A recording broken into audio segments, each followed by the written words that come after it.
What up, y'all? This DJ Illmatic back once again, coming at you live and direct, straight from my crib, USA, daily operation, episode 19. Here to chop it up with you once again about all the goings on in the gaming world today. Now, electric relaxation. I'm still playing The Witcher 3. I'm still hooked like Pookie from New Jack.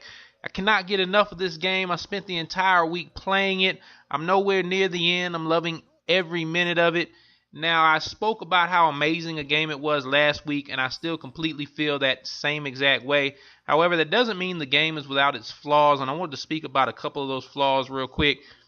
First of all, I don't like the fast traveling system they have in place.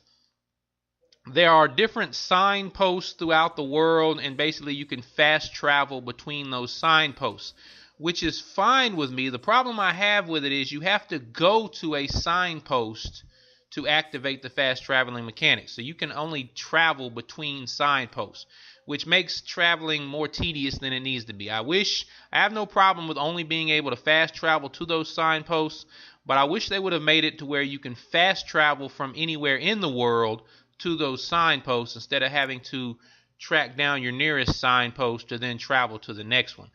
Also, in terms of the traveling mechanic, anytime you highlight a quest, there's a little white dotted line that shows you the nearest path to that quest, which I like. I wish they would have added, if you highlight something in your mini-map, if you make a custom marker, you get a green icon on the map, but there's no line kind of leading you towards that. I wish they would have added maybe a green dotted line to lead you towards your custom marker as well. That's just a minor complaint. Another issue I have, and this is probably my biggest pet peeve in open world games, is The Witcher 3's economy. Now, the way the economy works is certain merchants only buy certain goods. So, for instance, a merchant that sells armor, makes armor, he's not going to buy your herbs. I think the H is silent. Herbs. And that makes sense because a merchant that sells armor would have no interest in your herbs. So that makes sense to me. It makes it rather tedious traveling back and forth between different merchants to sell different goods, especially when your inventory gets full. But I wouldn't necessarily have a problem with that if it didn't also include what is absolutely my biggest pet peeve in open world games, is when the merchants only have a certain amount of money. And so basically what happens is when you get to a point where you're selling more things back to this merchant than you're buying, eventually they run out of money and they're not going to have the money to buy what you're trying to sell them. And so now you have to traipse back and forth between all these various merchants trying to sell off your inventory because your inventory is full. Now, I guess in reality, merchants don't have an unlimited supply of money, and so they would eventually, if they were buying more than they were selling, eventually they'd reach that point where they wouldn't have any money. But this is one of those things where it's reality at the sake of fun. And I hate when games do this because it makes it a pain in the butt to travel back and forth, and it makes it a tedious time sink to travel back and forth to sell these things to clear up your inventory. It's gotten to the point now where I don't pick up a lot of stuff now just because it's not worth the hassle of trying to go back and forth between those merchants. Now, eventually, if enough time passes, the merchant, I guess his coin or his money will reset and they'll have more. But to me, it's become a hassle and more problem than it's worth. Now, I've complained, and there's also some frame rate issues and some graphical glitches. I'm not really going to go into that because it's not that serious to me. I understand open world games, they deal with this because there's so much going on in the environment. These things are going to happen. Load times can be painfully long at times, but like I said, it's loading a massive world, so I'm not too critical on that point. Now, back to a couple of things that I have to praise it for that I didn't speak about last week. Now, last week I spoke about how I love how the decisions you make in all these quests, whether it's side quests or main quests, they affect the entire world, so everything kind of plays together, and if your decisions feel like they have weight. Another thing I'm really liking about The Witcher 3 is the ambiguous nature of the decisions. Most times when you play a game where they have where you make decisions that affect the world, it's very clear when you make these decisions, okay, this is the decision that a good person would make, and this is the decision an evil person would make. The Witcher 3 doesn't do that. Oftentimes when you're making these decisions, you're not really sure if it's going to be a good decision or a bad decision. There have been times where I've made decisions thinking it was for the best, and it ended up being terrible for the person I was trying to help.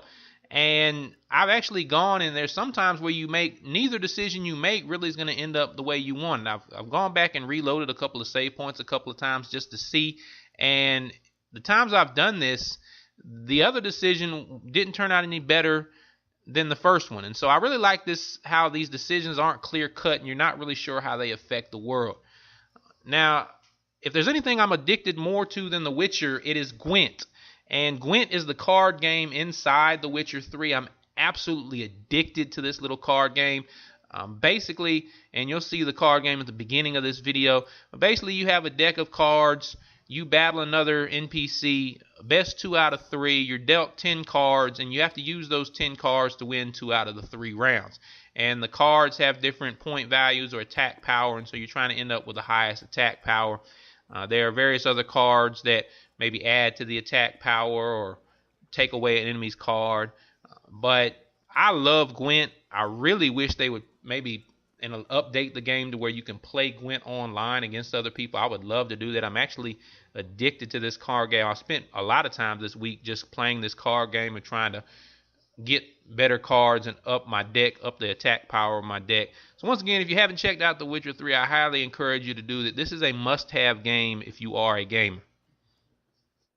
All right, next segment of the show is Buck 'em Down. This is a segment of the show we buck down the foolishness and the ignorance in the gaming world today. Now, while The Witcher 3 has been highly praised by everyone, including myself, it is not without some people who are not too happy with a certain aspect of the game, and that is all the characters in The Witcher 3 are white. And so this is actually the reviewer of Polygon actually brought this point up in his review, and then Polygon had another article yesterday that basically spoke to the lack of any people of color in The Witcher 3. Now, for those of you who've been rocking with DJ Illmatic from the beginning, daily operation, I think it's episode 3 or 4, I spoke about the lack of diversity in gaming, and my main point was that there is a lack of diversity, that most of the main characters in these games, the Nathan Drakes, the Solid Snakes, these are white characters, and very rarely do you see a lead character be a person of color. And oftentimes when it is, it's an African American who is stereotypical gangster type of Franklin or Carl from Grand Theft Auto. And so there is a lack of diversity in games, and when a game developer does step out of that box and introduce a non-white character, oftentimes there's a lot of backlash from that. Not necessarily because it's not a white character, but if you look at Assassin's Creed 3 and Infamous Second Son, both of those lead characters were Native American, and those were the least well received of the games in that series. And one of the big complaints gamers had about both of those games was they didn't like the lead characters. And so I've spoken about this lack of diversity before. I do agree there's a lack of diversity in gaming. However, I'm not necessarily one who's going to hold The Witcher 3 accountable or use this as an example. Now, first of all, the lore of The Witcher 3 comes from, if I understand correctly, Scandinavian lore, and the Scandinavian countries are predominantly white.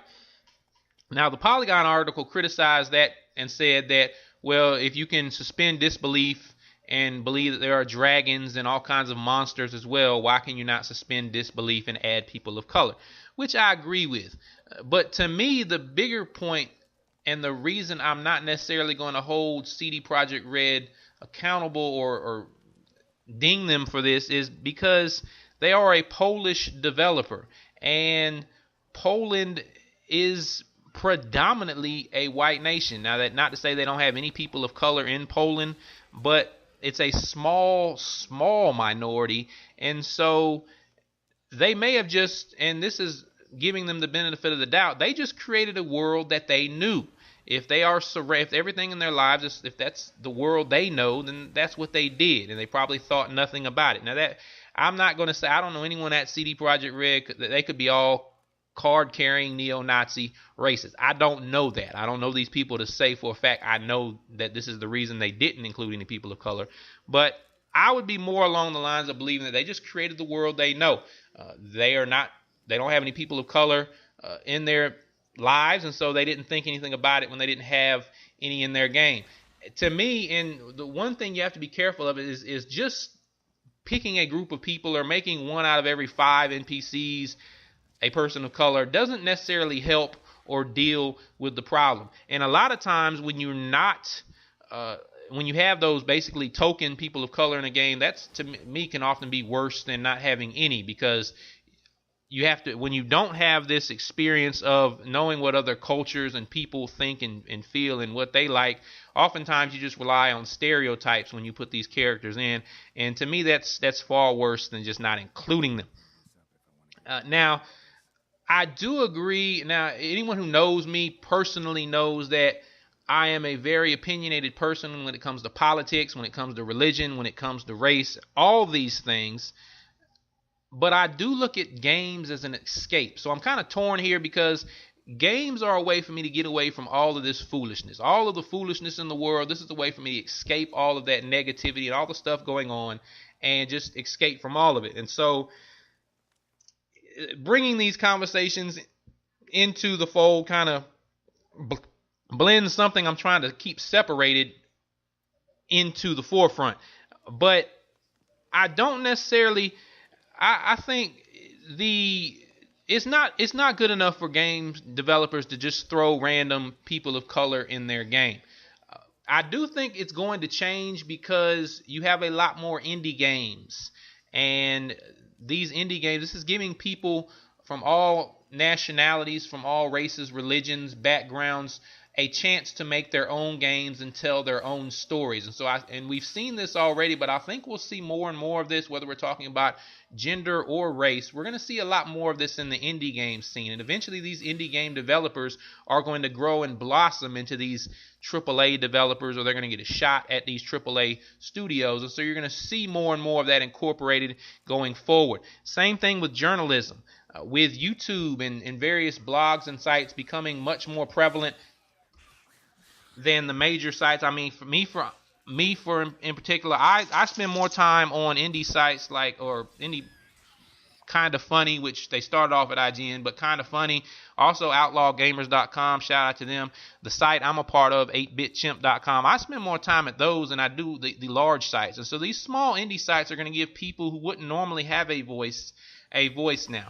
And so shout out to the guy that did the article on Polygon. I can't remember his name. I'm sorry, but this is an example of someone who from a different background than your typical WASP background that is presenting their opinion. And he brings up a good point that all those people that went and saw The Witcher 3 early, and no one really asked the question of CD Projekt Red, why are there no people of color in your game?